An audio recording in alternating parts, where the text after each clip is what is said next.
Hello world, from whichever time zone you're catching me from, my name is MD90. Welcome to my YouTube channel. If you're not subscribed to the channel, make sure you hit that subscribe button, turn on the bell notification to all so that you do not miss the uploads that come up. And the easiest way for you to navigate the channel is to head to the playlist. You'll find videos curated for you based on your interest. So if you're interested in the Kutika podcast, you'll find a playlist for that. For news and trends, there's a playlist for that. Exclusive with MD90, a bunch of playlists that are created based on your interest. So the easiest way to navigate the channel is head straight to the playlist and you'll find what you're here for. Consider becoming a member of the channel. Right next to the subscribe button is a join button. You click on the join button so that you can become a member of the channel. You support the team on the production and a number of things that we're doing here, and we appreciate that. Well, a number of things have happened as of today. As you may be aware, just a couple of hours ago, it marked exactly 3 months since the former president, Edgar Chagwa Lungu, died. And new developments have come up in the last couple of hours. So let me update you of what's going on. Different sections of society are reacting to a number of things. One of the things that has been trending is this statement by Shishua.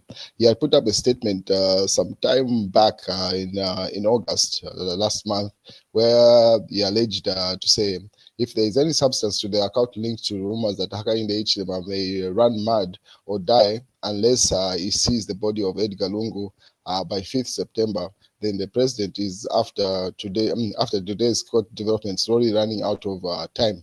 Lungu died on 5th June. So Shishua put up that rumor, and I don't know what substance where you're standing with this. So a number of people were reacting to it, considering the data he put on it there. Been just a couple of hours ago. So George Mutongo was the first person to react to it. He tagged President Hakainde Hichilema and says, "Boss, they don't pay Friday, they don't pay 5. We know," asking the president. I had no idea that this Shishua guy was this shallow, simply calling Shishua's post very shallow and petty. So that was one reaction. A number of people had the same reaction with regard to Shishua's statement that he put up. And you can see the same statement was shared by the BBC, and a number of international media platforms had picked up the story of that statement that Shishua had put up, stating to say by 5th September that would happen, and nothing has happened. And then Reverend Walter Mambazi was one of them who also put up a thought. He shared the same post that was put up by the BBC. He says, only one thought in Kanyam Kachasu is, so he simply says these are stories that are told in beer halls which have no substance, because really he was regarded as an intellectual to have put up such a statement without any substantial standing. To which Shishua responded because he was being tagged in that post and it was being reshared. So he put up that particular post on 15th of August 2025, the one that he was alleging to say something would happen by 5th September. And his response, after a number of people are calling him out, he says, it seems that this post had left many praise singers gravely worried. Going by the number of those that are resharing it today, is an expression of relief. As an expression of relief, they are so excited and in the celebratory mode that they are even ignoring the very first words of my post, which is "if" it tags, and replacing "may" with "will." If they are not purposely misunderstanding what I said, then the praise singers lack the basic comprehension skills. Is a pandemic. So his response says the people that are tagging him in that post are simply misunderstood his English. But in as much as he might want to say it's an English phrasing in that sense, the bone of contention or the underlying message was that the fact that he had put up a rumor which has failed to be substantiated by anything. So you cannot just put up something and come and justify it to say, no, it's based on the English that I used. I said if and may or will, as compared to what is in the post. So really, he just has to own up to say he had put up unsubstantiated rumors that have not yielded anything. And one thing that is nice is that the president's handlers today were very active to make sure the public is aware that the president is very well. He had a number of engagements, meetings, the president's whereabouts were very active. I mean, were very public today, because that's a good thing. Had the president just decided to take the day off or be silent, it would have fed into Shishua's rumors. But today's president's page was very active at State House, a number of meetings that he was had. And that is what made people laugh at Shishua's statement to say, you can't just pick something from the thin air and say, no, by 5th September, this is likely to happen. In as much as you phrase it in in an English term where you're trying to be on the safe side if it does not work out according to your analysis, and then you come and just use, no, people are misunderstanding my English. No, the fact is that you put up a rumor which was not substantiated. It has not yielded any of the things that you highlighted, and that's what people are calling you out for. It's as simple as that. So any person that is reasonable simply own up to that and simply say, hey, no, sir, I had no grounds to make such statements. And I feel Shishua is not in the country. For most of the statements that he's been putting out, I think he's in the state of Chifetayari, where he's living in a foreign land and then issuing those statements outside there. Because I'm pretty sure he would have been already arrested for some of these statements. But anyway, let's wait and see how that plays out. But yeah, so whatever he had put out didn't play out in any way. But on the other hand, there's a number of platforms who are reporting to say today, 5th September, marks exactly 3 months since Edgar Chagalungu passed on. Obviously, that has been obvious. And then Mausampa, Material Member of Parliament, also reiterated the same point.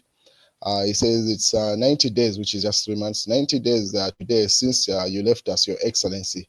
And then he puts up an image of his interaction with Edgar Chagalungu, and he says, we pray for your smooth burial, and may your soul keep resting in eternal peace.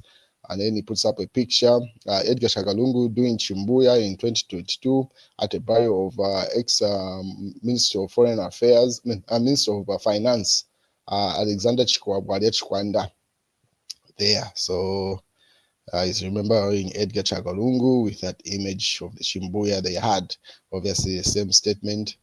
Says on June 5th, 2025, Zambia lost its only surviving President Edgar Lungu, and today marks exactly 90 days without him being buried. So that continues to be the state of affairs.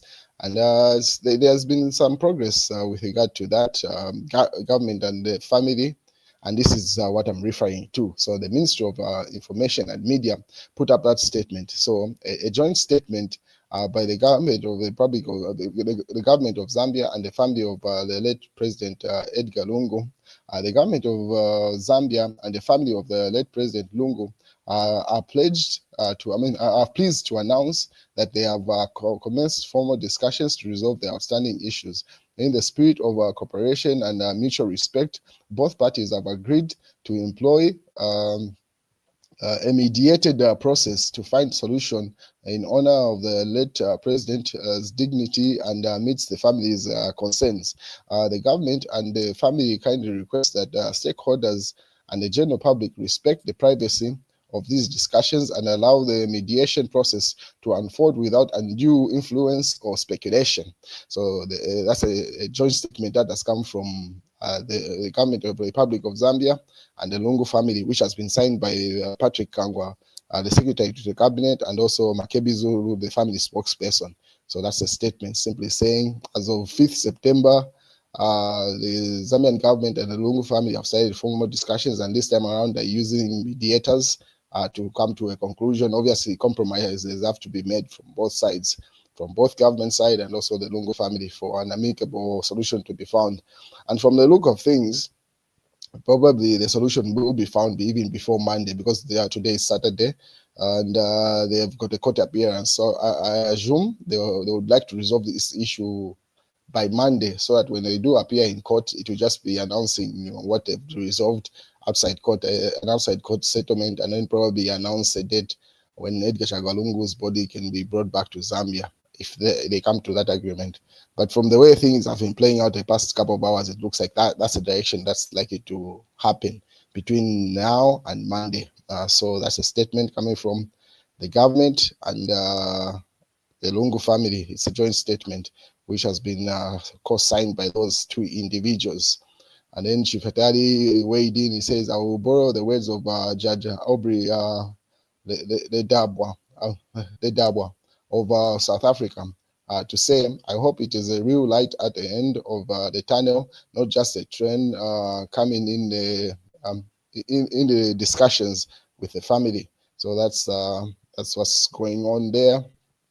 Obviously, the statement has been reshared. A number of people are pleased to say it's a co-issued statement, and this time around, only those two people can weigh in. That's the Secretary to the Cabinet and the Makebi Zulu. To which Mao Sampa says, I commend both sides, family and government, for this development. It seems now there is a there is a tunnel, and hopefully the light may surface sooner. So that's Mao Sampa's viewpoint.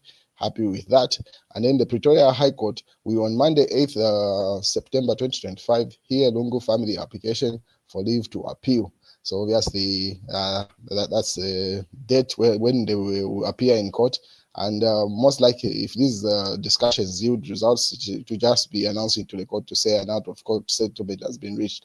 Otherwise, that means the fight continues. They have to run the entire process, finish the Supreme Court, and if the government wins again, probably the Lungu family might appeal, then go back to the Constitutional Court. That's the entire process, which just simply means this entire year might finish with that fight still ongoing. But if it is resolved by Monday, we would get clear direction on whether Edgar Lungu is coming or not.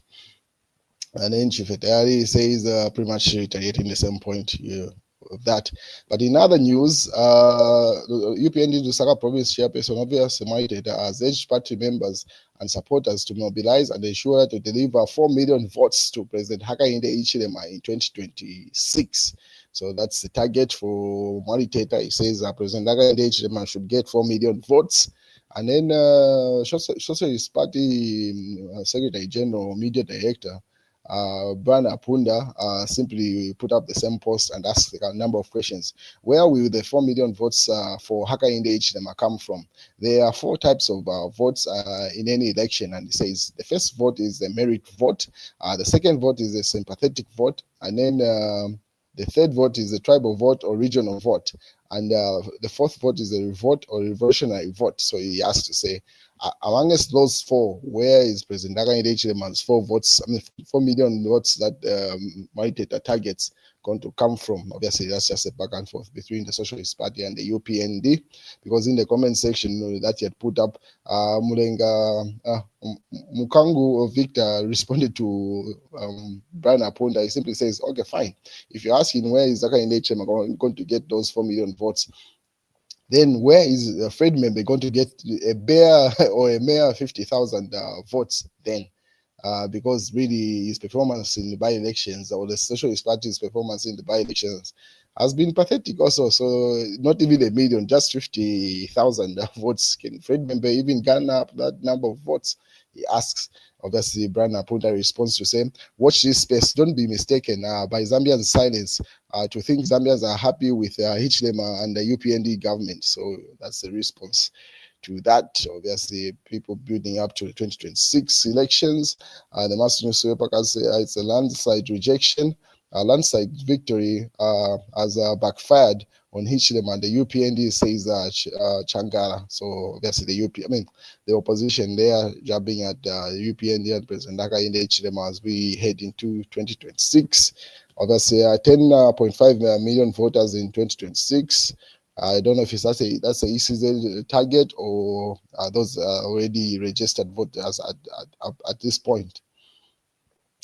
And then with regard to Bob and Lusambo's situation, as you may be aware, he's been given a new jail sentence, and his house in Chamba Valley has been repossessed. So his lawyer put up this statement. He's simply saying, Bowman Lusambo's lawyer wonders why a child named after former President Edgar Lungu should be homeless. So I don't know if his lawyer is being serious here or being petty, because you cannot use the fact to say if the father is alleged to have committed a crime and the properties that he has, he cannot explain the source of the wealth. And then now the property has been repossessed just by the mere fact that the child is named after the late President Edgar Lungu. Then the consequences of that theft should not be felt on that mere fact. I don't get the logic of this lawyer. I don't know if he's just having fun at this point in court, eating Juboma Nusambo's money, or because that statement makes no logical sense, really. That's not grounds to say just because the child is named after Edgar Lungu, then the house should be kept on that mere fact, in as much as it's been proven to say it's stolen. It makes no sense at all. Anyway, that's why me say I was abducted and injected with an unknown substance by the Zambian state agency in Harare, Zimbabwe, before being sneaked back into Zambia. Why me tells Lusaka Magistrate Court. So why me is having his court session there. And then Chiefs 1 Bill 7 back, Muti, obviously. That debate continues, and then the Ministry of Justice has written to various friendly stakeholders with a view to establish a technical committee to fast track public consultation for the purpose of reinstating some form of Bill 7 as we head into 2026, and that's according to Emmanuel Mwamba with regard to that news headline. And a number of people have weighed in, say governance activists condemn Speaker's role in Bill 7 debate because it's sitting up again. It's likely to go back in Parliament, and that's what people are not happy with. Obviously, it's the same news headline there. And then Laz has responded. That's the Law Association of Zambia. The Daily Nation says Laz wants Speaker Muti and Attorney General there. Obviously, over Bill 7, they'll be in contempt of court by Monday if they do not retract that bill or some form of it. Then they will likely to face a lawsuit. Anyway, that debate continues. Why me think they are traitors. That's what praise singers have betrayed Zambians. That's according activists. On the other hand, PF battles continues. Patriotic Front unleashes on KBF. He appears to legitimize illegality and lawlessness. As you may be aware, KBF a couple of hours ago issued a statement where you're saying, in as much as Mausamba has admitted to say the conversation that he held at Mulungushi was an illegality which made him become president and Chabinga get into office. That was an illegality. Hence, they cannot be office bearers. But he wants probably the Patriotic Front to either submit under Zambia Must Prosper or some form of opposition alliance, to which the Patriotic Front has simply put their foot down, simply saying, if the Patriotic Front is going to be part of an alliance, the president of that particular alliance is supposed to come from the Patriotic Front. It's as simple as that, and now that's where the debate is and the confusion within the opposition. Let's wait and see if they can resolve that. But in reality, it does not look like they are able to resolve that. Each member of the opposition is got an ulterior motive and an agenda, and each one of them feels they are the right candidate to be president, and they're not willing to serve under anyone. And considering that the only people that have clout in that particular opposition is still the Patriotic Front, on what grounds would you want the Patriotic Front to submit to you when you have no political ground and you are, what are you bringing to the table is a conversation here. So that's where the opposition is at. Let's see how that plays out. And that's the news, ladies and gentlemen.